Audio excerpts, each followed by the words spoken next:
মানুষ সংগ্রাম করে 5 আগস্ট অর্জিত হয়েছে, তাই না? তাইলে আমরা মন খুলে কথা বলবো।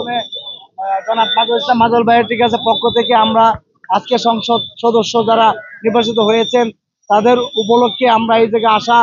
আমরা এই জায়গায় সকাল থেকে আজকে দুপুর হয়ে গেছে, প্রত্যেকটি এমপি শপথ কেটে ঠিক আছে মানে নিজ নিজ দায়িত্বে চলে যাচ্ছে, কেউ হাত নাড়াচ্ছেন না।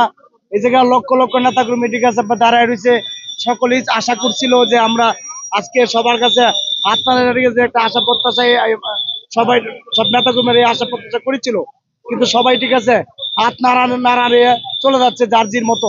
এভাবে তো ঠিক আছে আমরা একটা দুঃখ প্রকাশ করি। আমরা তো এই নির্বাচনে ফলাফল দিয়ে ঠিক আছে আজকে আমরা এদিকে এসেছি সকলের জন্য ঠিক আছে মানে আনন্দ উল্লাস নিয়ে এসেছি, হাত নাড়াবে সকলের কাছে ঠিক আছে এই আত্মবিশ্বাস আমরা কামনা করি।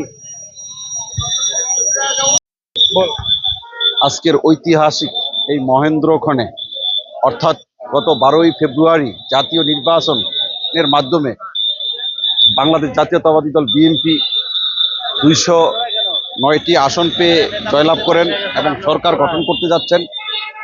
ঠিক এই আনন্দঘন মুহূর্তে আমার মনে পড়ে শহীদ প্রেসিডেন্ট জিয়াউর রহমানকে। যদি আমি এক কথায় বলি, স্বাধীনতার লাল সূর্যটি ছিনিয়ে এনেছেন শহীদ জিয়া এবং দেশটি গড়েছেন শহীদ জিয়ার যোগ্য উত্তরসূরি দেশনেত্রী বেগম খালেদা জিয়া।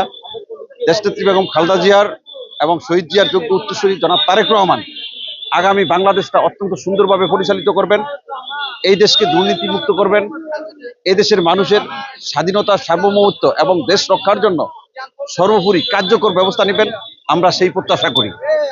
স্বাধীনতার লাল সূর্যটি ছিনিয়ে আনতে জিয়া করেছিলেন সশস্ত্র যুদ্ধ, খালেদা করেছেন দেশ।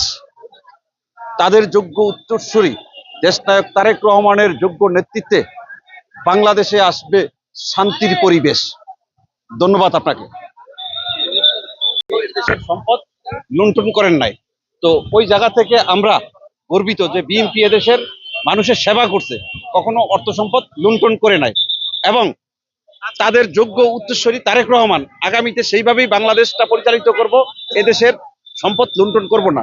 আজকে আমরা সকালে এই জায়গায় লাখ লাখ লোক নেতাকর্মী উপস্থিত হয়ে আমরা অপেক্ষা করতেছি। আমরা দেখতেছি যে প্রত্যেকটা সংসদ সদস্য বের হচ্ছে। এখানে অনেকেই আক্ষেপ করে বলতেছে যে এমপি সাহেবরা বের হচ্ছে, তারা একটু যদি হাত নেড়ে আমাদেরকে শুভেচ্ছা বিনিময় করতে আমরা অত্যন্ত হৃদয় আমাদের শান্ত হইতো।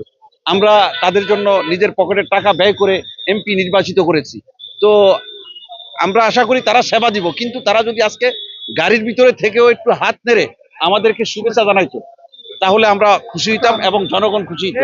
এই যে আমাদের আশেপাশে যারা অনেকেই এই আক্ষেপটা করলো, বুঝছেন বিষয়টা, আমাদের আক্ষেপ যে ওনারা অন্তত একটু আমাদেরকে হাত নেড়ে একটু আশ্বস্ত করতো যে হ্যাঁ তোমরা কষ্ট করছো, তোমাদের কষ্টের বিনিময়েই আজকে আমরা এই মহান সংসদে শপথ।